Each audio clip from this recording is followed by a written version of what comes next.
세계에서도 빈민국으로 손꼽히는 캄보디아. 이곳에서도 가장 가난하고 어려운 이들이 모여 사는 곳이 따뜰락 빈민촌이다. 한 가정의 하루 수입은 $1 정도. 아이들은 쓰레기통을 뒤져 허기진 배를 채우고 항상 피부병을 달고 살았다. 이들에게 배고픔은 일상이고 가난은 운명이었다. 아무리 몸부림쳐도 빈곤의 굴레를 벗어날 수 없는 삶. 주님께 감사드립니다. 감사드립니다. 절망만이 가득했던 이곳에 희망이 싹트기 시작했다. 자기 이름도 모르던 아이들이 교육을 받고 복음이 무엇인지 알게 됐다.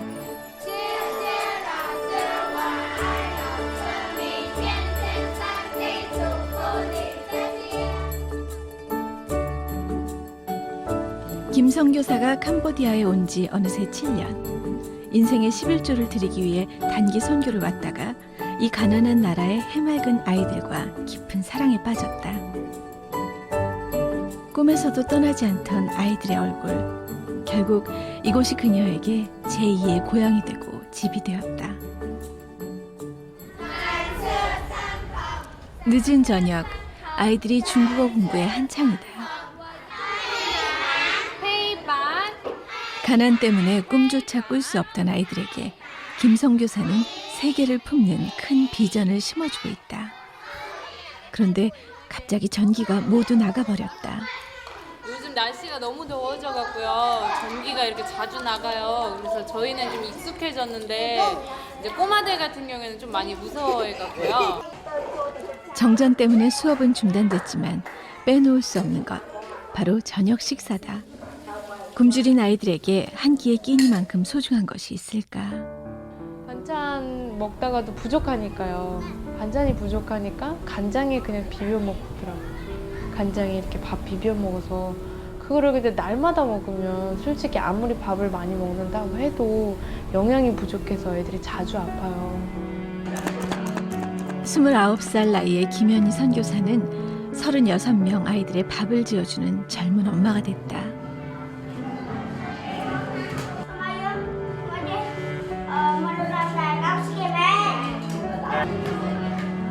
자식들에게 조금이라도 더 먹이고 싶고 더 좋은 것, 더 맛있는 것을 먹이고 싶은 마음. 김현희 선교사의 마음 역시 우리네 어머니들의 그것과 조금도 다르지 않았다.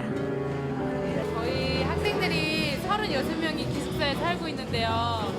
저희가 한 달 식비가 350불이에요. 그러니까 하루에 10,000원으로 2끼를 지금 요리하고 있어요. 그래서 반찬 하나에 애들이 밥을 이만큼 그래서 좀 항상 가슴이 아파요. 36명을 먹어야 되다 보니까 쉬운 일이 아니네요. 그래도 애들이 이렇게 살이 토실토실 오를 때 너무 행복한 것 같아요. 치안이 불안한 지역, 아이들만 돌려보낼 수는 없다. 캄캄한 골목길을 작은 불빛으로 비추며 김 선교사는 이렇게 아이들의 수호 천사가 되어준다. 내일이면 또다시 만날 텐데도 아이들과 김현희 선교사는 서로 헤어지기가 아쉽기만 한 모양이다. 29 젊음을 캄보디아에 바친 그녀. 빈민촌 아이들의 엄마로 선생님으로 사는 삶. 김현희 선교사는 지금의 삶이 행복하다.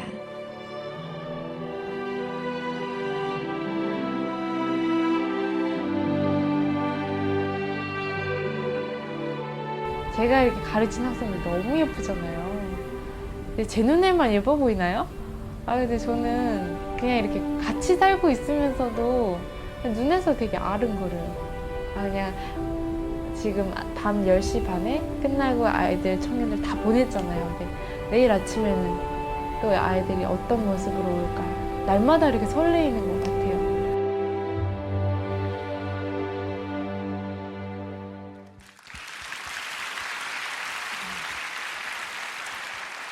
안녕하세요. 저는 캄보디아 선교사 김연희 선교사입니다. 만나 뵙게 돼서 반갑습니다. 네, 오늘 많은 청년 여러분들이 불타는 금요일을 이 자리에 함께 계셔 주시는 것이 저는 얼마나 기쁘고 감사한지 모릅니다. 영상에서 또 보셨지만 캄보디아 아이들을 여러분께 보여드릴 수 있어서 너무 행복하고 감사합니다. 제가 이 자리에서 저의 20대, 30대 젊음의 시간을 어떻게 하나님 앞에서 보냈는지, 또 하나님께서 어떤 일을 제게 보여주시고 행하셨는지 여러분께 나누고 싶어서 이 자리에 서게 되었습니다. 저는 그 지금 보신 영상이 10년 전 영상이에요. 많이 제가 좀 나이가 많이 먹었죠? 근데 제 30대 마지막 이 시간에 여러분과 함께 할 수 있어서 너무 행복하고 감사하고요. 조금 더 젊었을 때 이렇게 더 나왔으면 좋겠지만 지금 이 시간에 나온 것으로만으로도 너무 감사합니다. 저는 제가 캄보디아에 처음 갔던 나이는 21살이었어요. 여기 이 자리에 21살 청년들 굉장히 많을 것 같아요. 21살 청년들 계신가요? 아무도 없나요? 저는 21살 때 캄보디아 단기 선교를 통해서 캄보디아를 처음 가게 되었습니다. 처음 가게 되었던 것은 저는 다른 이유보다도 비행기를 너무 타고 싶었어요. 그 당시에는 비행기를 탈 수 있는 상황이 아니어서 정말 단기 선교 또 좋은 선한 일을 한다는 그 마음에 열심히 비행기 티켓을 아르바이트를 해서 또 동전을 모으고 열심히 돈을 모아서 단기 선교를 가야 되겠다. 해외를 나가봐야 되겠다 생각해서 비행기를 타고 싶어서 처음에 단기 선교를 등록하게 되었습니다. 그래서 처음에 그 단기 선교를 갔는데 정말 놀랐어요. 그 단기 선교를 준비하면서 많이들 말해주셨어요. 복음을 전하는 거다. 우리는 복음을 전하기 위해서 가는 것이다라고 말씀해 주셨지만 정작 도착했을 때 너무 깜짝 놀랐어요. 왜냐하면 너무 더웠어요. 정말 그 한증막 그 찜질방처럼 너무 더운 환경 속에서 캄보디아에 도착했을 때 어떡하지? 이곳에서 2주간을 버틸 수 있을까? 이런 생각에 막막했습니다. 그랬는데 처음에 캄보디아 아이들을 딱 만났을 때 저는 캄보디아에 대해서 지식이 없었어요. 그저 그냥 이방인, 외국인 그런 생각만 가지고 갔는데 아이들이 너무 예쁜 거예요. 너무 예쁘지만 그렇지만 다가가기 굉장히 어려운 아이들이었어요. 왜냐하면 아이들이 그 당시에 처음 만났을 때 옷도 입고 있지 않았고 그리고 이 온 머리에 흙먼지를 뒤집어 쓰고 있었어요. 그래서 이렇게 안아주기가 굉장히 어려웠어요. 그래서 2주간 어떻게 지내지? 막 이런 생각을 하면서 단기 선교를 이제 계속해서 프로그램을 해 나가는데 너무 더러워서 그 냄새 때문에 그 예배당 안에 이렇게 들어올 수가 없는 거예요. 근데 지금 이 자리는 되게 향기가 나요. 청년들의 뜨거운 열정과 또 여러분들의 그 하나님을 사랑하는 그 마음 때문에 향기가 나지만 제가 캄보디아 그 예배당 안에 들어갔을 때는 굉장히 이 2주간을 어떻게 보내지라고 생각할 정도로 턱턱 숨이 막혔어요. 그랬는데 너무나도 놀랍게 아이들이 막 우리 선교팀을 보면서 막 교회로 달려오고 너무나도 그 반가워하고 그 비포장 도로를 저희가 버스를 타고 막 가는데 너무 우리를 이렇게 반겨주는 사람이 있구나 이런 생각에 진짜 감사하다. 그렇지만 다가갈 수는 없겠다. 막 이런 생각에 진짜 많이 힘들었어요. 그래서 아이들을 이제 목욕을 시켜줘야 되겠다. 그래서 목욕 사역을 막 했어요. 아이들 한 명 한 명 목욕을 시켜주는데 그냥 물 한 번 뿌렸을 뿐인데 막 꾸정물이 막 다 흘러내리는 걸 보면서 그때 너무 좀 충격을 받았어요. 하나님 보실 땐 나는 얼마나 이렇게 더러울까. 근데 내가 이 아이들 이렇게 순수하고 예쁜 아이들을 보면서 내가 왜 사랑하지 못할까? 그런 생각을 들기 시작하면서 아이들이 너무 반짝반짝 빛나기 시작했어요. 그래서 그 아이들을 붙들고 머리도 따주고 목욕도 시켜주고 옷도 입혀주는데 정말 놀랐어요. 그 당시 아이들이 너무 물도 없고 옷도 없고 가난하다 보니까 머릿속에 벌레도 많았어요. 그래서 여러분들 아나요? 이를 넘어서서 이 머릿속에 막 벌레가 기어다니는 게 다 보이고 제가 그래서 너무 경악해서 이러면 아이들이 아무렇지 않게 탁 뛰어서 팅 하는 걸 보면서 정말 새로운 세상이구나 그렇게 느꼈어요. 그래서 막 아이들이 품에 이제 좀 친해졌다고 제 품에 앉아서 막 즐거워하는데 제 눈앞에서 바로 이 머릿속 안에 막 벌레들이 보이고 또 주위에도 막 밤만 되면 사방팔방 그 모기와 벌레 떼들이 온 제 몸을 습격하는 걸 보면서 나 여기서 진짜 2주간을 버틸 수 있을까? 이런 생각이 가득했어요. 그랬는데 진짜 하나님의 마음으로 그 아이들을 바라보기 시작하니까 그 모든 것들이 다 아름답게 보이고 예쁘게 보이기 시작하더라고요. 그래서 그냥 캄보디아 말도 못하는데 아이들과 하나 둘 셋 이것만 하는데도 아이들이 너무 재밌어하고 가위바위보 이것만 하는데도 아이들이 너무 저를 막 다 집중해주고 행복해하는 그 모습을 보면서 재밌다, 좋다 이런 생각을 하게 됐어요. 그래서 캄보디아 아이들과 청년들이랑 막 친하게 지내게 됐어요. 말도 안 통하는데 그 당시에는 영어도 못하고 정말 잘할 수 있는 건 한국말인데 캄보디아 아이들은 그 당시에 이제 한국어를 못하니까 대화가 안 되잖아요. 그래서 정말 바디랭귀지 전 세계 공용어 같아요. 그래서 밥 먹었냐 아니면 목욕했냐 이리 와라 뭐 이런 식으로 바디랭귀지를 써가면서 아이들과 친해지기 시작했어요.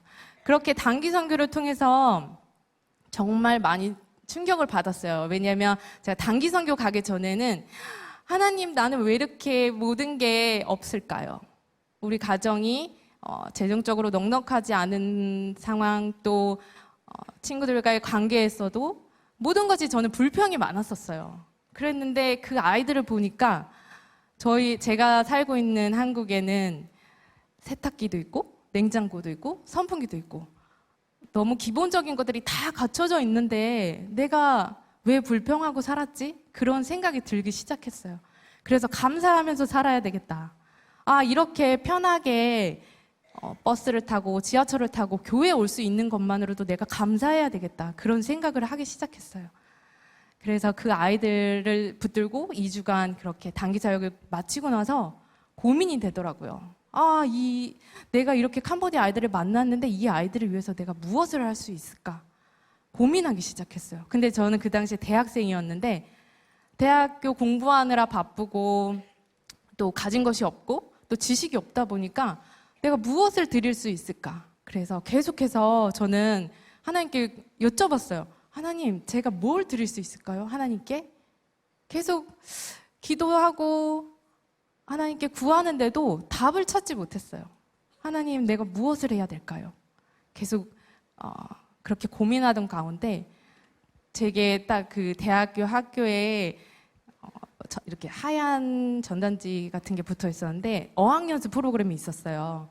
근데 어학연수 하면 보통 이제 영어를 배우거나 뭐 중국어를 배우거나 그렇게 해서 해외로 나갔잖아요. 근데 저는 그때 캄보디아로 가고 싶은 거예요. 뭔가 해외로 나갈 수 있으면 내가 캄보디아로 가고 싶다. 그렇게 생각해서 이제 어학연수 프로그램을 지원하게 됐는데 이제 학교에서 지원금이 나왔고 그래서 비행기 값은 이제 마련이 된 거예요. 그래서 나는 캄보디아를 다시 가야 되겠다. 그런 마음으로 학교에서는 이제 어학연수를 어떻게 캄보디아로 가냐. 그러면 그 당시에는 캄보디아가 뭐 공산국가인 줄 알았고 되게 위험한 지역이라고 생각했어요. 그래서 그러면 학교에서 신체 포기 각서를 쓰고 가라. 이렇게 했어요. 그래서 근데 그게 두렵지가 않았어요. 그래, 나는 가야 되겠다.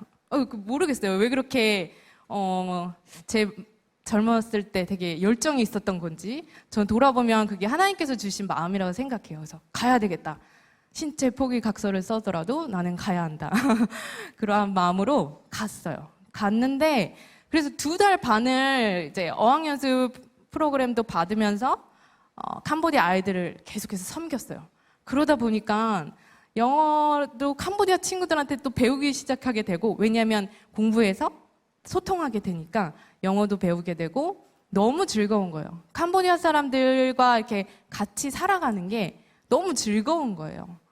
처음에는 그냥 2주 단기 선교는 저희 선교팀이 준비한 것들을 다 해내느라 되게 바쁘고 너무 그 사람들이 어떻게 살아가는지 알 수 없었는데 그 2달 반 시간 동안 그 사람들이 어떻게 살아가는지 아주 조금 보면서 또 고민이 되기 시작했어요. 한국에 돌아와서 계속 제 온통 머리에는 캄보디아밖에 없었어요. 어떻게 하면 다시 캄보디아를 갈까? 어떻게 하면 갈까? 갈 수 있을까? 그렇게 해서 또 단기 선교를 또 갔어요. 그래서 제가 거의 한 2년 동안 단기 선교를 3번 갔어요. 그래서 사람들이 왜 계속해서 캄보디아만 가느냐 이렇게 말했는데 저는 캄보디아와 하나님께서 제가 정말 캄보디아를 통해서 그 하나님의 사랑을 발견했고 그곳에서 인격적인 만남을 제가 가졌다고 생각했기 때문에 계속해서 캄보디아를 가고 싶었어요. 그래서 그때 이제 졸업을 앞두고 결단하고 싶었어요. 하나님, 내가 돈을 왕창 벌어서 이 캄보디아 아이들을 도와줘야 될까요? 아니면 정말 나의 그 젊음의 시간을 하나님 드려야 할까요? 그런 고민이 되기 시작했어요. 그래서 고민하고 또 고민하는데 답이 안 나오는 거예요. 그래서 말씀 보면서 기도하면서 고민하던 가운데 제가 저희 아버지께 아버지, 저 캄보디아 가면 안 될까요? 이렇게 얘기했을 때 아버지께서는 나 좀 도와주면 안 되겠니? 라고 말씀하셨어요. 그래서 저는 그게 다쳤다고 생각했어요. 아, 나는 돈을 많이 벌어서 캄보디아를 도와야 되는 건가 보다라고 생각했는데 정말 감사하게도 저희 오빠가 이렇게 교회에 나오진 않지만 동생이 하고 싶은 일을 할 수 있게 해줬으면 좋겠다 해서 오빠가 아버지를 설득해줬어요. 동생은 캄보디아 보내고 내가 아버지를 돕겠습니다. 이렇게 해서 제가 딱 1년만 가려고 했어요.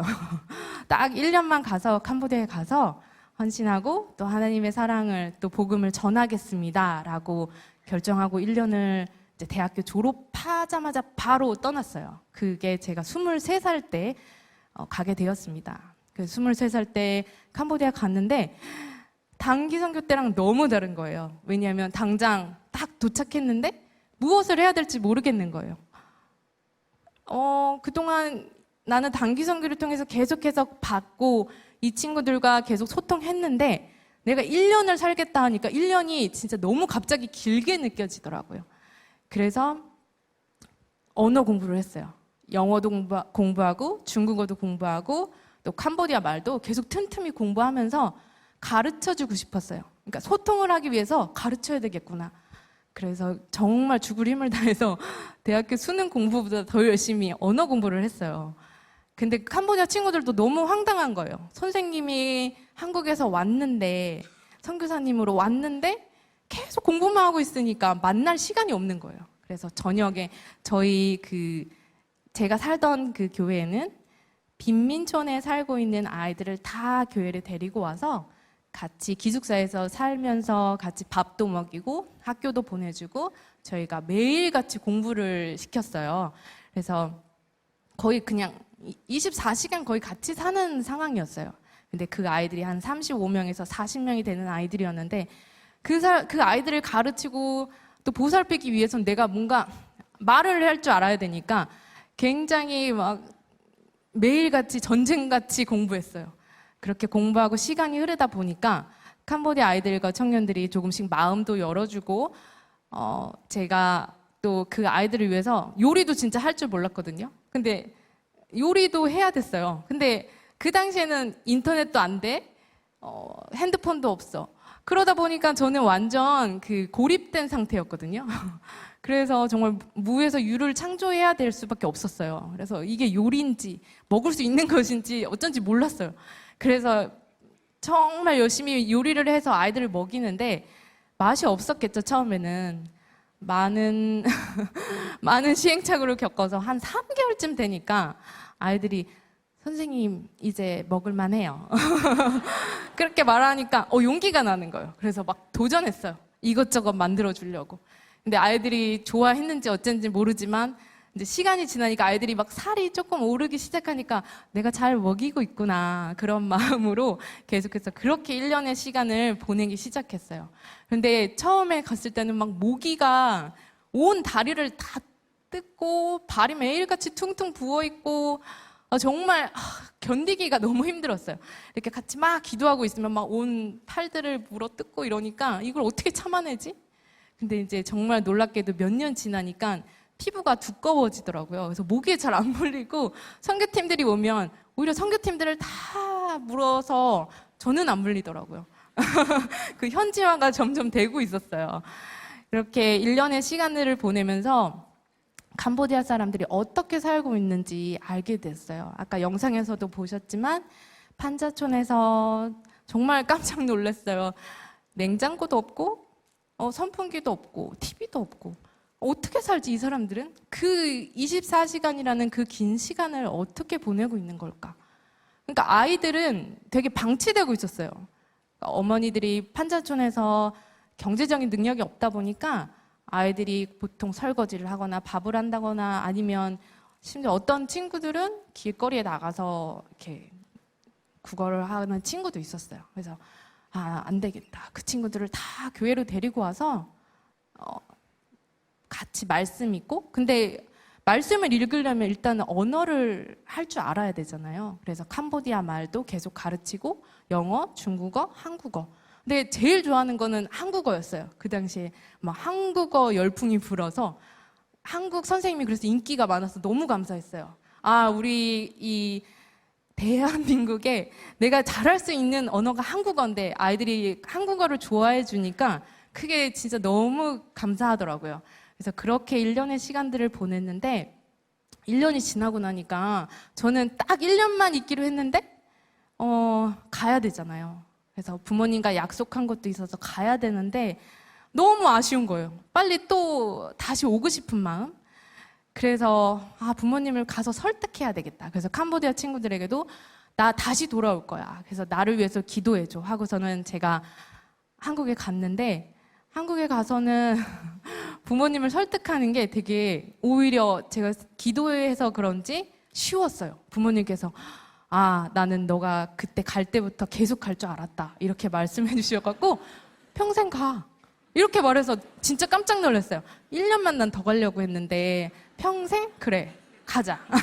그렇게 해서 갔어요. 그래서 갔는데 가기 전에 제가 캄보디아에서 좀 많이 몸이 힘들었어요. 아프기도 아프고 계속 막 기침도 나고 원인을 몰랐어요. 그냥 피곤해서 감기에 걸렸나 보다라고 생각을 했는데 알고 봤더니 이제 제가 폐결핵에 늑막염에 그러니까 온 몸이 아파 있었던 상태였어요. 아파서 이제 병원에서 진단을 이제 건강검진을 통해서 이제 받고 이제 무너지는 거예요, 마음이. 부모님은 설득했는데 내 몸이 아프니까 이걸 어떻게 해야 되지? 그렇게 고민하던 가운데 근데도 막 그때는 나는 가야 돼. 내가 사랑하는 내가 밥 먹여서 통통하게 살이 찐 그 아이들이 나를 기다리고 있어. 그래서 저는 부모님께 이제 말씀 안 드리고 병원에 진짜 매일같이 출근 도장 찍듯이 가서 하루에 주사를 4대씩 맞았어요. 4대씩 맞고 나니까 너무 하루가 피곤하더라고요. 근데 이제 차마 그거를 부모님께 말씀드릴 수는 없었어요. 그래서 한 8일 동안 이제 맞고 이제 캄보디아로 돌아갈 시간이 됐는데 엄마한테 말씀드리기가 이게 너무 어려운 거예요. 그래서 떠나기 전날 딱 말하고 나는 가야 되겠다 이렇게 생각했는데 제가 엄마 나 실은 내 몸이 조금 아파. 나 폐결핵에 늑막염에 걸렸대. 그랬더니 엄마가 난리가 난 거예요. 저는 살다가 엄마가 그렇게 화내시고 막 우시는 걸 본 적이 없어요. 그랬더니 엄마가 막 펑펑 우시면서 안 돼. 가난한 나라로 보내는 것도 마음 아픈데 아픈 너를 보내는 건 너무 안 돼. 그래서 못 가게 되니까 그 입을 뒤집어 쓰고 계속 울었어요. 나는 가야 되는데 왜 엄마 못 가게 하지? 근데 나는 무조건 가야 되겠어. 막 이런 생각에 제가 그 다음날 병원에 가서 아버지를 모시고 병원에 갔어요. 그래서 엄마가 꼭 못 가게 하라고 그러시면서 이제 일을 나가셨는데 병원에서 이제 엑스레이 사진을 보는데 아버지가 깜짝 놀라시고 의사 선생님도 깜짝 놀랐어요. 8일 만에 뿌옇고 제 몸에 가득 찼던 물이 없어지고 그 엑스레이 사진은 깨끗해져 있는 거예요. 그래서 아버지가 그걸 보시더니 내가 엄마를 설득할게 하시면서 넌 가라. 그래서 다시 갈 수 있었어요. 그래서 갔는데 가고 나니까 이제 그 캄보디아 딱 도착하고 나니까 그 한국에서는 나는 무조건 가야 해 했는데 도착하니까 엄마 우시던 모습이 계속 생각이 나면서 막 난 불효녀구나. 막 그런 생각에 마음이 아팠어요. 그렇지만 내가 꼭 몸이 회복돼서 하나님께서 내 몸을 회복시켜 주셔서 부모님께 건강한 모습으로 보여드리자. 그래서 1년 동안 또 열심히 제가 그 약도 먹고 안 아픈 사람처럼 지내려고 노력했어요. 그렇게 아픔을 또 겪고 이제 다음에 한국에 나와서 검진을 받는데 정말 깨끗하게 완치가 됐어요. 네, 그래서 나는 이제 완치됐다 했는데 정말 그때 이제 또 눈이 너무 아파서 그냥 병원에 갔는데 실명이 되고 있습니다. 망막박리 증상으로 눈이 이렇게 감기고 있습니다. 물이 차고 있습니다. 어떻게 지금 이렇게 두고 있나요? 이런 말을 하셔서 긴급으로 응급환자로 수술을 받았어요. 그래서 지금 양쪽 다 이제 물이 차기 직전에 이제 다행히 수술을 받아놔서 지금까지는 잘 보고 있어요. 근데 이제 시야가 많이 이렇게 좁아지긴 했는데 계속해서 이제 치료를 받고 있어요. 그렇게 해서 제가 이 아픔을 겪었는데, 그러니까 눈까지 아프니까 고민이 됐어요. 나 이제 그만해도 되지 않을까? 이제 한 3년, 1년에서 3년 했으니까 나 이제 그만해야 될까? 나는 진짜 왜 비련의 여주인공이지? 하나님, 저는 좋은 일 한다고 했던 것 같은데 왜 이렇게 내 몸이 아플까요? 하나님께서 저를 이제 그만하게 하시는 건가요? 이렇게 생각했는데 너무 마음 아프게도 그 당시에 부모님 사업이 부도가 나서 집이 없어진 거예요. 한국에 왔는데 집이 없어지고 갈 곳이 없고 제가 한국에 있어서는 안 되는 상황인 거예요. 아버지는 사업 부도로 어디 다른 데 계시고 어머니도 어떤 고깃집에 가셔서 일하시면서 그곳에서 지내시고 오빠도 혼자 또 살게 되고, 그러니까 저는 사역을 멈추고 이제 가족들을 돕고 싶다라는 이 아픔을 통해서 그러고 싶었는데 그럴 수가 없는 상황이 되더라고요. 그래서 진짜 인간적인 마음으로는 계속 눈물이 나는 거예요. 내 또래 친구들은 다 직장에 다니고 남자친구도 생기고 너무 멋있고 예쁘게 잘 살고 있는데 나는 정말 하나님의 일을 하나님 제가 정말 열심히 한다고 했는데 왜 이럴까요? 도대체 왜? 그런 생각을 하면서 캄보디아로 정말 끌려가듯이 갔던 것 같아요. 근데 그때 진짜 혼자 많이 울었어요. 왜 나는 한국에 이제 살지 못하지? 막 이런 생각에. 근데 캄보디아 애들이 공항에서 이렇게 플랜카드를 들고 선생님 환영합니다. 그걸 보는 순간 하나님 죄송합니다. 우리 아이들, 우리 청년들, 캄보디아 아이들 내가 미안해. 그래서 그때부터 정말 열심히 또 아이들 섬기고 사랑하려고 노력했어요. 처음에는 그 캄보디아 아이들을 그냥 사랑하면 될 줄 알았어요. 근데 사랑하는 게 너무 어려운 거예요. 너무 어렵고 말도 안 통하니까 힘들고, 그리고 제가 그때 20대 뭐 중반쯤 되니까 너무 외로운 거예요. 아픔도 힘들지만 또 가족의 아픔이 너무 힘들지만 제일 힘들었던 건 제가 그러니까 혼자만의 시간을 가졌을 때. 친구가 없으니까 이제 가끔은 벽을 보고 이제 얘기하게 되는 거예요. 그래서 근데 막 그러니까 이제 선교팀이 온다 소리만 들으면 너무 반가운 거예요. 단기 선교도 여러분 꼭 가셔야 돼요. 선교팀들이 선교사님들 많이 위로해 주셔야 돼요.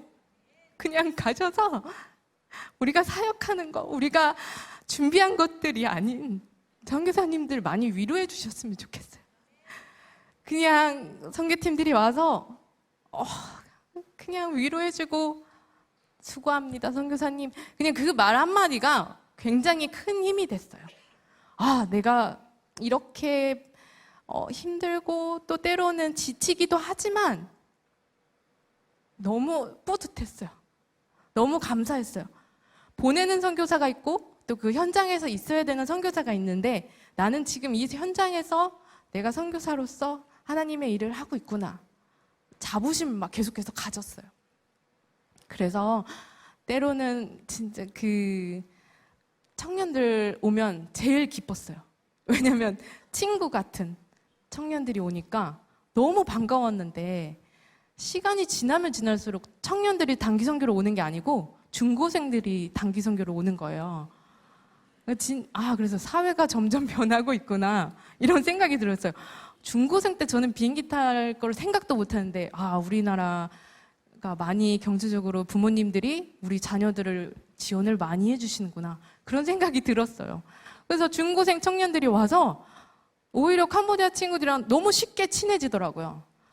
서슴없이 친구처럼. 그래서 저는 그때 만났던 중고생 청년들이 너무 고마웠어요. 왜냐면 제가 때로는 그 중고생 청년들을 보살피면서 배우는 게 많았어요. 하나님께서 나는 그 비슷한 또래의 청년들을 좀 보내서 이렇게 막 친구가 되고 싶었는데 그 어린 친구들을 통해서 제가 더 많이 위로받고 근데 제가 생각할 땐 지금 이 자리에 계신 많은 분들이 그 단기 선교를 중고등학교 때 갔었을 수도 있었을 것 같아요. 그래서 진심으로 감사해요. 그래서 저는 그렇게 한 29살 때까지 막 사역에 집중했어요. 막 재밌다. 와, 우리 캄보디아 친구들이 이제 조금 소통이 되는구나. 막 그런 생각을 하던 찰나에 책이 출간되고 또 이렇게 간증할 수 있는 자리에 설 수 있게 됐는데 어느 순간 제 옆 자리에 나의 배우자를 위해서 고민하게 되더라고요. 내가 같이 사역할 수 있는 그 누군가를 찾아야 되겠다. 그런데 저는 아무 준비가 돼 있지 않았던 거예요. 그래서 제가 29살 때부터 계속 기도했어요. 그런데 중고생들이 오다 보니까 만날 수 있는 기회가 전혀 없었어요. 여기 많은 청년분들 단기 선교 많이 가셨으면 좋겠어요. 그 단기 선교 팀에서도 막 썸 타고 참 좋은 것 같아요. 그래서 저는 근데 그런 거 이제 단기 선교 팀들을 막 그런 걸 보면서 너무 부러웠어요. 그렇지만 나는 이 선교지를 떠날 수 없으니까 저는 할 수 없었어요. 그래서 제가 캄보디아에서 12년 동안 살면서 단 한 번도 남자친구가 없었어요. 그래서 여기서 끝난 게 아니에요, 여러분. 여러분들이 제일 관심 있어 하는 부분이 이제부터 나옵니다. 제가 29살 때부터 막 기도했어요. 하나님, 저 누구랑 결혼해요? 아무도 안 오는데. 그렇다고 제가 막 한국 가서 선을 볼 수는 없잖아요. 하나님, 저는 어떻게 해야 될까요? 제발 단기 선교팀이든 아니면 복음을 위해서 오는 청년들을 보내주십시오라고 기도했는데 아무도 안 왔어요. 그래서 그때 너무 외로운 거예요. 너무 외로워서 막 뭐라도 해야 되겠다. 하나님, 저 뭘 해야 될까요? 막 그래서 저 음악 하나도 못 하는데 막 음악 이렇게 막 도레미파솔라시도 막 해갖고 찬양곡도 만들어 보고 또 막 뭐 이것저것 해봤어요. 막 바이올린도 못 하는데 그냥 기초책 찾아서 바이올린도 켜보고 첼로도 해보고 지금 하나도 못해요. 그렇지만 그 당시에 뭔가라도 내가 하나님 나라를 위해서 해봐야 되겠다. 나는 지금 이 외로움을 나 스스로 막 외로워 하는 게 아니라 내가 하나님 안에서 기도함으로 준비되어서 내가 그 나의 미래의 배우자를 만났을 때 딱 보여줘야 되겠다. 그래서 했던 게 이제 기타였어요. 통기타. 막 독학으로 막 했어요. 통기타를 치면서 나의 배우자를 위해서 또 하나님 나라를 위해서 열심히 기타를 쳤는데 하나님 이제 그때부터 29살 때부터 막 적기 시작했어요. 하나님, 제가 만나고 싶은 배우자는 이렇습니다. 누군가는 그런 걸 적는 게 뭐 나쁘다고 말할 수도 있겠지만 저는 하나님께 이제 솔직하게 표현하고 싶었어요. 왜냐면 정말 오랜 시간 하나님께서 그 캄보디아에서 제게 함께 해주셨기 때문에 저는 저의 정말 친한 친구는 하나님이라 생각하면서 적기 시작했어요. 그 모든 걸. 키가 얼마였으면 좋겠고 뭐가 많죠? 그랬는데 5년이 지나도 아무도 안 나타나는 거예요. 나는 그래서 이제 그때 제가 33살 때 결단을 해야 되겠다. 하나님, 이제는 제가 기다리고 기다렸는데 나타나지 않으니까 제가 올해 꼭 마지막 12월 달이 됐을 때는 한국에 가서라도 이제 선을 좀 봐야 되겠습니다. 그러니까 좀 보내주시면 좋겠습니다. 막 그렇게 기도하는데 갑자기 어떤 아주머니가 찾아왔어요. 캄보디아에서. 근데 저희가 막 아이들 3살, 4살 아이들을 막 캄보디아 아이들을 돌봐주고 보살펴주니까 소문이 났던 거예요. 아, 교회에서는 아이들을 이렇게 보살펴주네. 그래서 그 어머니가 자녀가 4명인데 이제 마지막 6개월 된 아이를 도저히 키울 수가 없고 남편의 외도로 이제 혼자 키울 수 없고 어머니는 산후 우울증으로 인해서 자살 시도를 동반 가족 자살을 시도하려다가 소문을 듣고 찾아온 거예요. 그래서 저보고 그 아이를 맡아달라고 했어요. 근데 그 아이를 이렇게 저보고 맡아달라고 하는데 저는 내 속마음에는 나는 결혼해야 되는데 이 아이를 내가 맡는 순간 나는 캄보디아에서 영원히 떠날 수 없겠다. 그래서 물론 제가 하나님께 하나님 저 평생 캄보디아에서 살고 싶습니다. 항상 이렇게 기도하고 살아왔는데 갑자기 그 아이를 내가 맡아야 된다는 책임을 져야 된다는 생각이 드니까 겁이 났어요. 무서웠어요. 그래서 그냥 빈민촌에 살면서 부모님이 있는 아이들을 오며 가며 이렇게 양육하고 보살피는 거는 제가 계속 해왔지만 아이들을 24시간 데리고 사는 거는 너무 두려운 거예요. 키워본 적이 없었으니까. 근데 그 아이를 한 번만 안아봐야 되겠다. 그래서 딱 아이니까 6개월 된 아이니까 안았는데 정말 그 막 아이에게서 썩은 내가 나고 이 아이 입에서 막 그 아구창이라고 아시는지 모르겠지만 온 혀가 다 막 정말 보기 힘들 정도로 상처가 나 있었어요. 그래서 침을 줄줄 흘리고 근데 그 아이를 안는 순간 내가 캄보디아 처음 왔을 때 그 맡았던 냄새가 느껴지기 시작했어요. 아, 이 아이를 한번 씻어줘야 되겠다. 목욕시켜줘야 되겠다. 그래서 계속 머릿속에는 싸우기 시작했어요. 하나님, 저는 결혼해야 되는데 이 아이를 내가 어떻게 맡을까요? 막 고민하던 가운데 한 번만 씻어주자. 근데 갑자기 제 마음에 에라 모르겠다. 그냥 제가 키우겠습니다. 딱 된 거예요. 그래서 하나님께서 원하시면 제가 이 아이를 계속해서 양육하고 순종함으로 키우겠습니다. 그렇게 했는데 아이를 키우기 시작하니까 사역이 제가 뭐 가르치고 아이들 돌보고 하는 사역들이 이렇게 다 멈춰지게 되는 거더라고요. 왜냐하면 아이를 계속 보고 있어야 되니까 기저귀도 갈아줘야 되고 또 뭐 우유도 먹여야 되고 하다 보니까 그래서 시간이 좀 많아져 있는데 정말 놀랍게 그 아이를 막 일주일 동안 진짜 힘들게 처음 초짜 엄마처럼 막 보살피고 있는데 밤마다 잠 못 자고 막 온 머리가 막 사방팔방 헝클어지고 제가 그러고 있는 상황에서 갑자기 아시는 분이 당신의 배우자인 것 같습니다. 소개해 주겠습니다. 갑자기 연락 왔어요.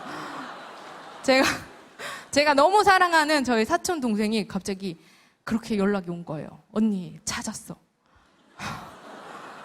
그래서 근데 저 사촌 동생이 이제 미국에 살고 있었어요.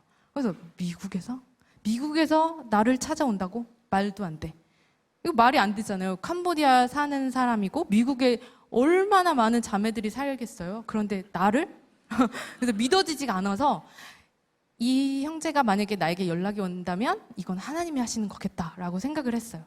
그래갖고 근데 정말 놀랍게도 3일 동안 연락이 없는 거예요. 그래서 그럼 그렇지. 내가 이 진정을 계속 시켰어요. 기대하지 말자. 그랬는데 3일 딱 지나고 나니까 문자가 왔어요. 자매님 안녕하십니까? 막 이렇게 그거 하는 순간 여러분들 이불킥 아시죠? 와 진짜 말이 안 되는 거예요. 진짜 미국에서? 그래서 계속 기도했어요. 하나님, 제가 흥분하지 않고 이 형제를 제가 정말 나의 욕심과 나의 막 그런 막 그 뭐라는 거죠? 꼬시고 뭐 이런 게 아니고 정말로 하나님을 사랑하는 마음으로 이 형제가 믿음의 동역자로 삼을 수 있게 해주세요. 그런 대화를 이어갈 수 있게 해주세요. 계속 그래서 사역 이야기만 했어요. 우리 아이들은 이렇고요. 저는 캄보디아에서 이랬고요. 제가 이 아이를 이제 교회에 입양시켜서 키우고 있습니다. 막 이런 이야기들만 했는데 이 형제분이 굉장히 너무 막 선교적인 마인드로 받아주셨어요. 그래서 대화가 너무 잘 되는 거예요. 가끔은 이제 같은 기독교인이어도 대화가 안 통할 때가 좀 있잖아요. 신앙의 색깔 또 여러 가지 문제로. 그런데 너무 잘 통하는 거예요. 그래서 혹시 이 형제인가요, 하나님? 매일 진짜 기도했어요. 그 아이와 함께 얘야, 내가 너를 이렇게 양육하고 있지만 아가야, 꼭 선생님은 배우자와 함께 너를 키우고 싶구나. 그렇게 했는데요. 한 일주일 정도 대화를 나누니까 3일 지났을 때 몇 살인지 궁금한 거예요, 형제님이. 그래서 그때 물어봤어요. 형제님, 근데 실례지만 나이가 몇 살이에요? 근데 정말 놀랍게도 동갑인 거예요. 지금 반응 너무 제일 좋았어요.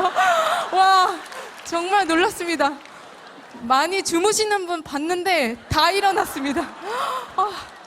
네, 역시.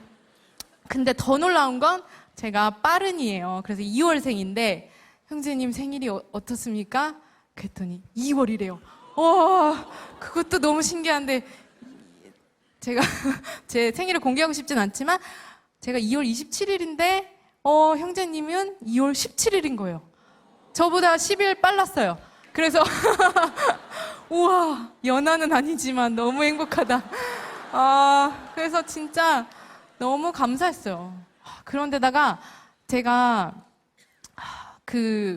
기타를 열심히 쳤잖아요. 기타 열심히 막 독하게 했는데 형제님이 기타리스트였던 거예요. 그래서 네, 다 너무 행복해 하시는 것 같아요. 감사합니다. 근데 그 형제님께서 저는 사역자인 줄 알았어요. 전도사님이거나 뭐 목사님이거나. 근데 알고 봤더니 직장인인 거예요. 그래서 근데 저는 예전에 하나님께 막 기도하면서 사역자의 길이 너무 힘들고 어려우니까 하나님, 제가 목사님과 결혼하는 건 진짜 옆에서 너무 힘들겠죠. 그렇지만 하나님께서 보내주시면 누구든 제가 열심히 섬기겠습니다 했지만 직장인이고 해서 정말 깜짝 놀랐어요. 그러면 직장인이니까 나의 선교를 위해서 좀 같이 서포트 해주시겠다. 막 그런 마음이 드니까 너무 기뻤어요. 근데 계속해서 신앙적인 대화, 나의 옆에서 그런 뭔가 사역을 함께 공유하고 나누고 같이 기도할 수 있는 진짜 믿음의 친구가 생기니까 이 사람이다 이렇게 결단하게 됐는데 더 놀라웠던 건 형제님께서 말씀해 주셨어요. 가장 제 마음을 흔들었던 이야기는 20대 때 해보지 못한 것들 나중에 다 할 수 있게 해주겠습니다. 네. 그런데다가 예수님 다음으로 자매님을 섬기겠습니다 해줘서 네. 우리 청년들 너무 행복해 하시는 것 같아요. 감사합니다. 그래서 그렇게 해서 이제 이 형제님이 한 달 후에 우리 얼굴도 안 봤는데 찾아왔어요. 찾아와서 프로포즈를 했어요. 많은 형제님들 가십시오. 자매님 앞에 꼭 가시길 바랍니다. 그래서 캄보디아 아이들과 청년들이 정말 너무 기뻐하는 거예요. 선생님이 12년 동안 정말 솔로로 지냈는데 정말 그날 난리가 났어요. 그러니까 저는 솔직히 그냥 조용히 저희 그 남자친구를 맞이하고 싶었는데 같이 계셨던 선교사님이 연희 선생님의 약혼자가 옵니다. 이렇게 공표를 해버리신 거예요. 그래서 와, 동네가 다 난리가 난 거예요. 제가 그리고 캄보디아 아이들을 이렇게 5살, 뭐 3살 아이들을 이렇게 키우기 시작했는데 10년이 넘으니까 아이들이 청소년이 됐잖아요. 근데 그 청소년들이 계속 남자친구도 사귀고 막 연애에 제일 관심 있어 할 텐데 제가 연애를 못하니까 상담을 해줄 수가 없는 거예요. 어떻게 이성교제를 해야 될지 몰랐는데 우리 그때 청소년들이 막 선생님 저는 이제부터 남자친구 안 만들고 5년 동안 기도하겠습니다. 이렇게 다 결단했었어요. 그래서 그때 청년들이 제가 막 캄보디아에서는 아까 영상에서도 보셨지만 진짜 민낯으로 그렇게 살아가는데 청소년들이 막 선생님 머리는 이렇게 하고요 저렇게 하고요 의상은 뭐가 있어요? 저는 항상 알러브 캄보디아만 입고 다녔는데 오늘 이거 입지 마세요. 알러브 캄보디아 티셔츠 이제 저쪽에 벗어버리고 오늘 이게 셔츠라도 좀 입으세요. 막 그리고 아이들이 막 조를 짰어요. 캄보디아 아이들이. 한 팀은 헤어팀, 메이크업 팀, 또 뭐죠? 그 퍼포먼스 팀, 뭐 이러면서 막 자기들끼리 더 신났어요. 그래서 난 떨리는데 차마 그 아이들에게 막 이 떨림을 보여주고 싶진 않았어요. 계속 속으로는 막 긴장돼 죽겠는데. 그래서 공항에 딱 같이 나가는데 얼마나 떨려요. 저 덜덜덜 떨고 있는데. 저도 처음 만나는데, 남자친구를. 근데, 글쎄, 공항에 막 저희가 한 30명 넘게 그 아이들과 청년들이 다 갔어요. 근데 막 캄보디아 사람들이 다 쳐다보는 거예요. 뭐 한류 스타가 오는지. 그때 막 케이팝 케이팝이 굉장히 유행할 때였는데 막 다 쳐다보는 거예요. 저 사람들 도대체 누가 오길래 저렇게 난리지? 막 공항에 기타까지 들고 나와서 막 우리 사랑해요 막 이러면서 막 찬양하고 있었거든요. 막 준비한다고. 그런데 딱 멀리서 남자친구분이 들어오는데 저는 백마탄 왕자님이 이렇게 오는 것처럼 너무 감사했죠. 근데 남자 형제님이 더 떨려하는 거예요. 저는 그러니까 그렇게 처음 만났는데 막 아이들 앞에서 막 어떻게 웃지도 못하고 막 그 평정심을 유지하는 척하면서 근데 막 애들이 막 남자친구랑 손잡으라고 막 이렇게 해주고 그때 처음 손잡았습니다. 그래서 그렇게 저희가 캄보디아에서 그렇게 근데 이제 남편분이 이제 미국에 살고 있다 보니까 짧게 있다 또 갔어요. 그러니까 장거리 연애였어요. 지구 반대편에서 시차가 12시간 차이 나는데 정말 이 SNS가 없었으면은 저는 계속 어쩌면은 혼자 살았을 수도 있었습니다. 그래서 장거리 연애를 통해서 저희가 계속 기도했어요. 서로 내가 와라, 네가 와라 할 수가 없었어요. 그래서 계속 기도하던 가운데 캄보디아 이제 남편분이 6개월 후에 이제 캄보디아로 다시 와서 저희가 결혼식을 캄보디아에서 했어요. 근데 정말 저는 감사한 게 불교 국가예요. 캄보디아는 불교 국가고 그렇게 기독 예배를 드리기가 어려운데 결혼 예배를 드리기가 어려운데 저희가 결혼 예배를 캄보디아에서 드렸어요. 그래서 캄보디아 친구들이 너무 그 캄보디아 아이들과 청년들 또 그 판자촌의 어머니들이 그 축복해 주시고 우리 선생님을 드디어 결혼시켜준다. 시집 보낸다. 막 다 가족 같은 그 마음에서 제가 느껴졌어요. 이 사람들이 진짜 나를 가족으로 생각해 주는구나. 정말 제가 식장에 이렇게 들어가는데 그 예배당을 걸어가는데 다 우리 그 판자촌 어머니들이 자기 딸을 키워주고 또 보살펴줬던 그 어머니들이 말은 하지 않아도 너무 행복해하고 너무 기뻐하시는 거예요. 그래서 제가 그렇게 기도해서 남편이 있는 곳으로 이제 또 6개월 후에 그러니까 1년 후에 남편이 있는 곳으로 다시 갈 수밖에 없었어요. 왜냐하면 너무 장거리가 되니까 고민이 되더라고요. 내가 이렇게 떨어져서 살아가는 게 맞을까? 결혼했지만 우리 가정이 이렇게 하나님께서 주신 가정이고 하나님의 선물을 나에게 하나님께서 주셨는데 이렇게 살 수는 없겠다. 가정을 일단 세워야 되겠다 생각을 하고 기도하던 가운데 캄보디아 청년들이 찾아왔어요. 그때 막 팀을 짰던 청년들이 찾아와서 저에게 말해줬어요. 선생님 지금 많이 힘든 거 알아요.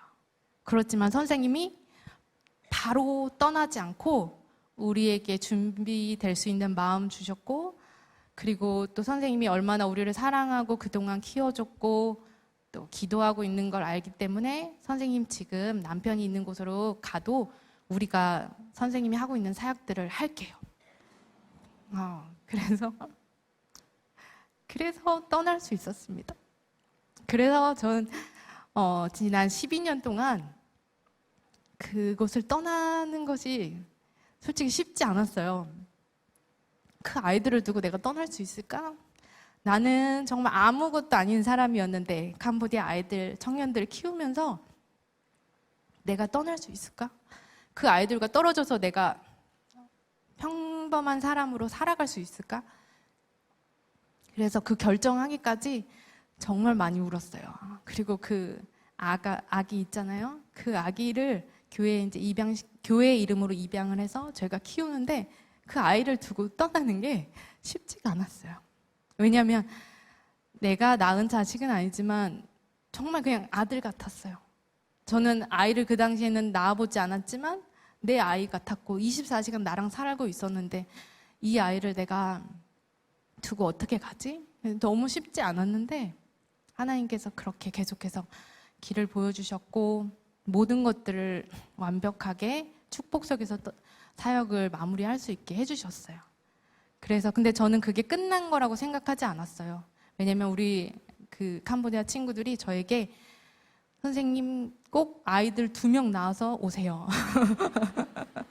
그렇게 말해줬기 때문에 제가 그 마음으로 이제 잠깐 이제 남편과 가정을 계속 세워 나가면서 가야 되겠다, 돌아가야 되겠다 그런 마음으로 미국에서 살게 되었는데 미국에 갔는데 저는 캄보디아로 다시 돌아가려 했는데 그럴 수가 없었어요.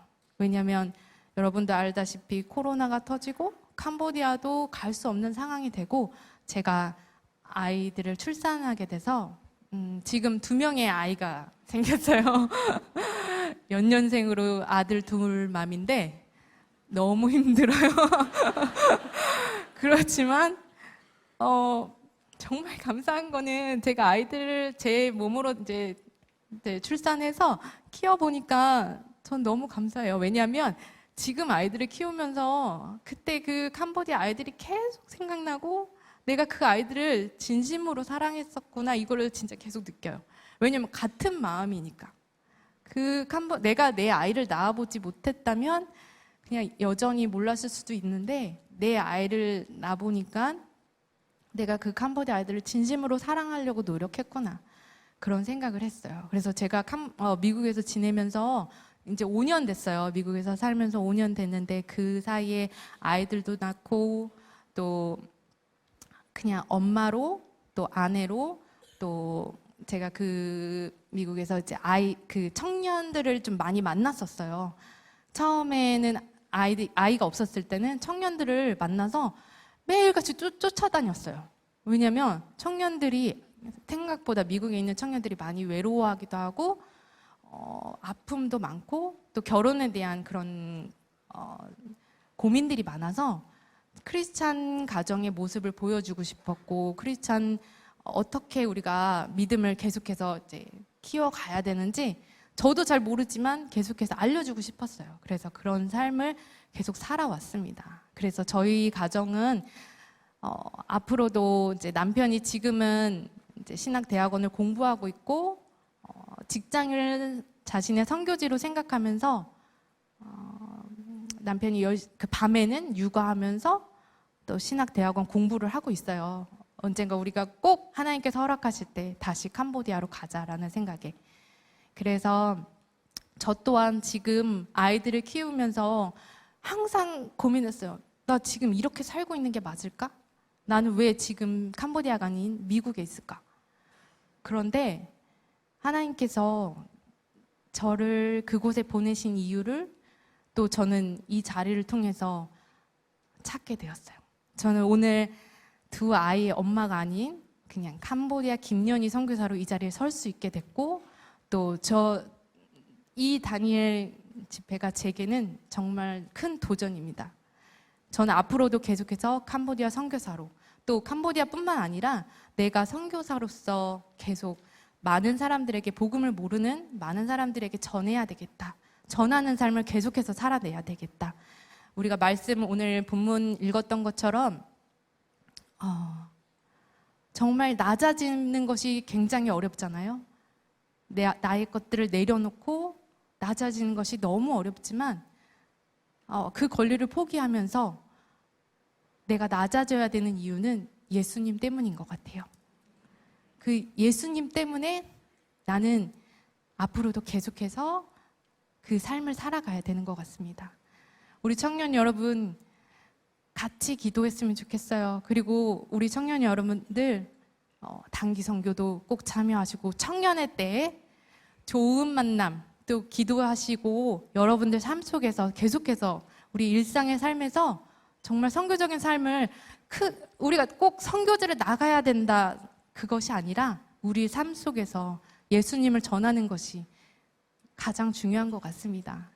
그래서 저도 정말 그 오늘 말씀을 묵상하면서 생각이 드는 게 그 감동이 되는 게 그 부분이에요. 바울이 유대인이었지만 그 사람들과 같아지기 위해서 낮아지고 종이 되는 그 모습이 저는 캄보디아 그 청년들과 아이들이 저에게 말해준 적이 있었어요. 선생님은 반은 캄보디아 사람 같아요.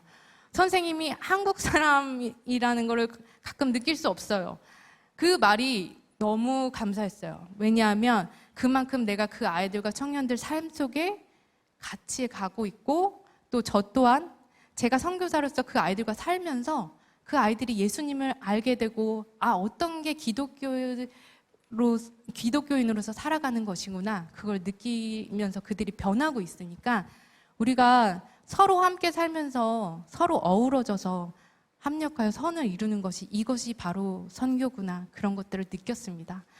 그래서 우리 청년들 단기 선교 많이 가시고 또 우리 함께 기도하고 언젠가 또 제가 저희 자녀가 또 여러분의 간증과 여러분의 그런 귀한 하나님께서 하신 일들을 들을 날을 기대하겠습니다.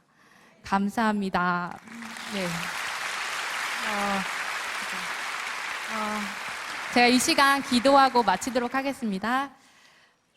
하나님, 감사합니다.